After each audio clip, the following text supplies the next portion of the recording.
Pak Fauzi, kemarin data China ternyata sangat drastis turun ke 3,1 billion dari 60,6 billion. Kemungkinan besar mempengaruhi yang sangat signifikan terhadap pergerakan harga Hang Seng yang merupakan stok Asia terbesar, salah satu stok Asia terbesar di wilayah Asia ini, sehingga sedikit banyak mempengaruhi pergerakan currency Asia Pasifik. Untuk lebih jelasnya, kemudian untuk global market review, silakan Pak Fauzi untuk dibawakan untuk morning briefing kali ini. Ya, sepertinya ada satu kekompakan itu Pak dari dunia industri dan bisnis di China ketika rencana Asian Infrastructure Investment Bank atau AIIB dari yang digagas oleh China sontak membuat pelaku bisnis dan industri di China itu terlihat neraca ekspor dan impornya mengalami penurunan ya dari Februari yang dirilis di Maret 60,6 billion yuan, kemudian laporan di bulan Maret yang kemarin dirilis tanggal 13 April 3,08 billion yuan tepatnya kurang lebih. Nah, memang secara angka statistik penurunan dari neraca ekspor dan impor atau trade balance itu secara umum dicerna oleh pasar bernada sedikit perlambatan atau negatif. Nah, itu sontak membuat Aussie mengalami penurunan tajam kemarin. Dan volatilitas currency Aussie juga akan sangat volatilitas di jam 9 waktu Indonesia bagian Barat kemarin. Hari ini juga barangkali akan mengalami pergerakan yang cukup cepat di mata uang Aussie di jam 9.00 waktu Indonesia bagian Barat. Nah, saya melihat Pak Adwi, apa yang terjadi di trade balance di China ini tidak mengherankan dikarenakan aliran modal dari China yang memberikan suntikan besar di atas 50% dari modal Asian Infrastructure Investment Bank itu akan mengalihkan semua kemampuan pebisnis dan industri di China yang notabene selama ini mengalami surplus. Teman-teman semua bisa lihat datanya di beberapa website tentang trade balance China yang angkanya terus meningkat. Baru kali ini di 2015 di bulan April dilaporkan angkanya di bawah dari yang kepuluhan bilion. Nah, eh, akan akan terjadi pergeseran dari aliran modal atau cash in cash flow kemana sebenarnya sekarang hot money itu akan berpindah. Dari dunia Eropa terbaca beberapa perusahaan raksasa minyak dan gas di Inggris juga sudah melakukan prosesi akuisisi dan merger dari perusahaan-perusahaan minyak dan gas yang berskala kecil dikarenakan penurunan harga minyak yang menggerus laba dan besarnya modal biaya yang diperlukan. Kemudian dari Credit Suisse juga dari Reserve Bank of Scotlandia sudah ada keputusan untuk melakukan sebuah kebijakan baru untuk menahan konsep investment bank dari Credit Suisse dan RBS juga rencananya akan melakukan lelang dari divisi pembiayaan perbankannya. Sedangkan di Amerika Serikat juga kemarin masih menyangkut dengan tingkat suku bunga, sehingga dari Amerika Serikat, kemudian ke belahan Asia sampai ke Eropa, sekarang market sedang dalam situasi penentuan apakah eh, kemampuan China dalam menggalang dan menggagas AIIB ini akan menjadi dominasi dan arah mata investor untuk ikut serta dalam hal tersebut. Di sisi lain masih menjadi momok tentang peningkatan tingkat suku bunga Amerika Serikat rencananya di bulan Juni nanti. Mari kita lihat satu persatu pergerakan mata uang dulu dari Asia Pasifik. Di mata uang Kiwi dulu di New Zealand sudah menyentuh di level 0,74 pada saat kemarin berada di atas garis MA20 daily ya, di angka 0,7530-an mengalami bearish pattern tepat berada di lower band Bollinger Band time frame daily. Angka 0,744 0,7400 adalah forecast kita untuk neutral price, di mana ini adalah titik start awal apakah nanti New Zealand akan melakukan sebuah dari pengambil kebijakan moneternya untuk menentukan apakah masih mengikuti flow situasi sekarang ini. Kalau demikian terjadi adanya, maka untuk forecast long term di mata uang New Zealand akan terus menurun sampai ke level 0,7300. Namun sebaliknya, jika The Fed nanti di bulan Juni, ya kurang lebih 1,5 bulan lagi, kurang lebih 2 bulan kita katakan begitu, tidak menaikkan tingkat suku bunga, maka kemungkinan New Zealand akan mengalami rebound. Ya, tentunya kita harus berhati-hati sekali dengan situasi yang akan kita hadapi di kedepannya. Untuk di Aussie sendiri, dari ranging area di Bollinger Band Time Frame Daily, kemarin dari angka 0,7700 mengalami bouncing ya, dari titik roof-nya ini kembali ke bottom di angka 0,7580-an. Saya kira untuk netral price di Aussie adalah di 0,7500 sebelum situasi negatif dan role play dari pelemahan mata uang lain selain US dollar ini akan menyebabkan Aussie mengalami angka yang cukup tajam di 0,74 sampai di 0,7300. Tentunya ada sekitar kurang lebih 200 poin lebih atau 150 poin dari running price sekarang untuk di Aussie. Pak Dwi, sebelum kita masuk ke pasar Asia, Jepang dan Eropa, ada tambahan barangkali untuk di Asia Pasifik? Tidak ada Pak Puji, kecuali Australia dollar terhadap US dollar terlihat sangat signifikan ya pengaruh terhadap pergerakan dari berita China ya untuk saat ini. Ya, tentunya akan terjadi supply and demand dari permintaan mata uang asing ya, termasuk permintaan untuk mata uang yuan di Australia akan menggerus ya, dikarenakan tingginya permintaan mata uang yuan untuk pembiayaan ke depannya, maka ada tercatat laporan bank draft dan bank note di Aussie untuk peningkatan mata uang cukup meningkat tajam, sehingga terjadi pelepasan Aussie di sana untuk konversi ke mata uang yuan. Itu yang menyebabkan Aussie kemarin turun tajam dari 0,77 ke 0,75 70-an ya. Saya kira masih biasanya negatif di lower band di 0,7525 atau tepatnya di 0,7500 untuk angka netral Aussie sampai satu pekan ini sebelum kita lihat market breakout di bawah 0,7500. Oke, untuk yen kembali bertengger di angka pivot di bawah 120 kemarin, menyentuh kembali di angka 120 dan sekarang mengalami penguatan sedikit di angka 119 saya kira. Coba kita lihat di running untuk mata uang yen di 119,90-an ya, kurang lebih di 120,00 adalah angka tengah, angka support yang sekarang sudah siap-siap untuk melakukan pelemahan lanjutan ke angka 122,00. Jika skenario penguatan dolar ini akan terus menjadi bayangan dan menghantui dari opini publik, maka driving market akan menyebabkan mata uang yen ini terus melemah. Hati-hati teman-teman untuk di mata uang yen, walaupun ada potensi ke lower band di 119,52 dan 119,06, penempatan posisi short selling untuk di yen masih ada potensi kemungkinan taking profit di 119,52 kurang lebih 40 poin dengan batasan stop loss di 120,00.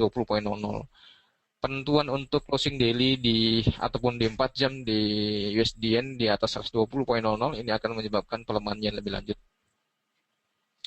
Oke, untuk di pound sterling dari formasi triangle yang terbentuk sejak tanggal 16 Maret hingga tanggal 3 April di breakout pattern di bawah 1.4733, sekarang berada di 1.46. Masih ada bottom lagi angka pivot di 1.4490 atau di 1.4500 tepatnya. Di strong support ini merupakan level yang sudah cukup oversold kami kira, kemudian penambahan data COT juga permintaan dari pembiayaan dari yang diminta dari UK, kemudian ada konsep pengembangan dan ekspansi perusahaan minyak dan gas di Inggris dengan ditandai akuisisi dan merger perusahaan-perusahaan minyak kecil, penambahan modal kerja dari perusahaan minyak dan gas di sana. Kami kira ini akan menyebabkan demand untuk mata uang pound sterling akan bertambah seiring dengan ekspansi dan pergerakan harga minyak nantinya kita lihat di akhir briefing. Penempatan posisi rekomendasi untuk di pound sterling terbaca di wilayah 1.45 dan 1.46 dengan batasan stop loss 1.4400.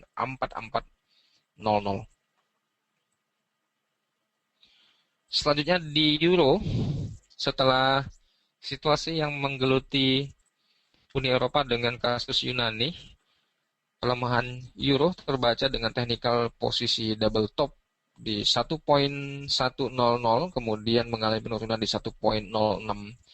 Kami kira untuk skenario berikutnya terkait dengan data China, kemudian masih opini suku bunga di Amerika Serikat, kita akan masih buat skenario dua arah untuk di euro dolar dengan batasan negatif di 1.02, 1.03, 1.05 merupakan area incaran bearish pattern untuk di euro. Sedangkan untuk netral bounce back dari level support akan berada di 1.06, konfirmasi bullish adalah closing daily harus di atas 1.06. Oke, untuk di emas ada beberapa opini jika The Fed tidak menaikkan tingkat suku bunga pada bulan Juni terkait dengan data pekerjaan yang tidak memberikan sebuah signifikansi positif kepada pasar, kemungkinan untuk emas akan rising up ke $1.250 per troy ounce. Nah, tentunya pattern $1.250 per troy ounce itu adalah wilayah tengah antara ceiling atau resisten point 1228 dan 1263, angka tengahnya di garis tengah ini ya. Nah, ini adalah sebuah opini yang tentunya dari forecast kuartal kedua, ketiga, dan keempat kita melihat potensi wilayah buyback untuk di emas adalah di wilayah antara rentang 1150 dan 1187. Ini adalah wilayah yang netral untuk posisi emas melakukan buyback kembali. Untuk rata-rata bottom yang terbaca di emas, kita mengukur aggregate price-nya adalah di 1157 dan 1158 dolar per troy ounce untuk buyback di emas. Oke Pak Dwi, sebelum Pak Dwi, Pak Koji. ya ada tambahan sebelum kita tutup dengan data minyak. Silakan dilangsungkan masalah data minyaknya Pak Koji. Oke, ini adalah data forecast untuk long term untuk minyak dari sumber data World Bank dan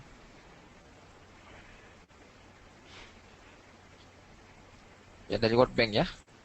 Di sebelah kiri grafik yang berwarna merah adalah harga minyak Brent, kemudian yang berwarna hijau muda ini adalah crude oil price settle di Bursa Dubai, kemudian yang berwarna kebiru-biruan adalah crude oil settle bursa di WTI, di mana closing price yang tercatat di 47.78 dolar per barrel. Data terakhir untuk nilai rata-rata catatan dari World Bank. Sedangkan untuk forecast dari World Bank sendiri per barrel harga notasi dolar minyak ini di 2015 di angka 53.2. Kemungkinan untuk level harga minyak untuk netralnya adalah di angka 53 dolar per barrel. Nah, untuk lanjutan 2016 dan 2017 sesuai dengan laju inflasi dan nilai real US dollar, kemungkinan untuk harga minyak di forecast terus mengalami gradual yang meningkat. Sedangkan untuk spot price dari data minyak Brent, Dubai dan WTI secara rata-rata World Bank memprediksi untuk di 2015 ini angka tengahnya adalah di 50,3 dan 53,2. Sedangkan untuk lanjutannya akan mengalami gradual peningkatan dari level 50. Oleh karena itu teman-teman, sesuai dengan hot topic dengan peningkatan suku bunga, kemudian perlambatan ekonomi di Cina, akan terjadi penahanan laju arus modal dari sektor bisnis dan industri ke bidang investasi lainnya untuk di Cina. Kemudian di Amerika Serikat terfokus dengan budgeting dan tingkat suku bunga, sedangkan di Eropa masih terkait dengan ekspansi pengembangan modal dari stimulus ECB. Saya kira untuk kedepannya tidak salah kalau kita memprediksi untuk harga minyak ini akan mengalami kenaikan yang bertahap. Demikian morning briefing dari Medan, Pak Dwi, bisa disimpulkan. Ya, masih tetap menarik untuk di minyak ya. Ternyata World Bank sendiri memperkirakan 2016 kisaran angka tengah 56,9 dan 52,9 yang merupakan harga saat ini ya kisaran harga-harga sedikit di atas harga saat ini. Jadi punya kesempatan juga kita untuk bertransaksi di minyak dengan volume yang terhitung. Oke, kesimpulan yang bisa didapat tetap dari Amerika Serikat menantikan keputusan terhadap tingkat suku bunga apakah dinaikkan atau tidak. Terlihat juga bahwa kemungkinan terbesar dari pengaruhnya ke emas, apabila tidak dinaikkan kemungkinan emas akan beranjak ke 1250. Kemudian tadi juga disebutkan harga emas, harga yang terendah terbaca di 1165 hingga ke 1150. Kemudian masalah euro masih terpengaruh oleh berita-berita dari Yunani, sehingga skenario untuk penurunan lebih lanjut terbaca di 1.100. Kemudian selanjutnya yang merupakan angka support kuat yaitu di 1.06 yang mempunyai dua skenario. Apabila terjadi kenaikan, kenaikan utama terbaca di 1.1 hingga ke 1.15. Kemudian apabila terjadi penurunan maka mengarah ke 1.02. Kemudian di pound sterling, berita tadi yang telah disampaikan oleh Pak Fauzi mengenai ekspansi dari perusahaan minyak dan gas sehingga membutuhkan kucuran dana, sehingga kemungkinan juga permintaan untuk pound sterling akan bertambah. Kemudian masih tetap secara teknikal pound sterling mempunyai harga support kuat di 1.46 hingga ke 1.45 sebelum mengarah penurunan ke 1.43. Kemudian batasan atas terbaca di 1.47. Kemudian di dolar yen, kecenderungan untuk pelemahan yen masih tetap terbaca meskipun pada medium term kali ini terlihat support yang kuat atau pivot harga rata-rata hari ini terbaca di 11920 hingga ke support ke 119.06. Kemudian target atas masih di 122.00. Untuk Australia, US dollar, pola yang terlihat sangat jelas adalah pola M yang dikenal beberapa trader merupakan pola-pola ampuh untuk pengambilan keputusan short di sini, sehingga harga merujuk atau menargetkan ke 0.74 hingga ke 0.73. Kemudian di New Zealand dollar juga hampir sama. Target lanjutan ada di 1.074, kemudian support kedua di 0.73, resisten terbaca di 0.7536. Demikianlah morning briefing kali ini. Semoga seluruh informasi dapat dimanfaatkan oleh kita semua untuk penyampaian ke calon nasabah maupun nasabah. Terima kasih morning briefing, selamat pagi dan selamat bekerja.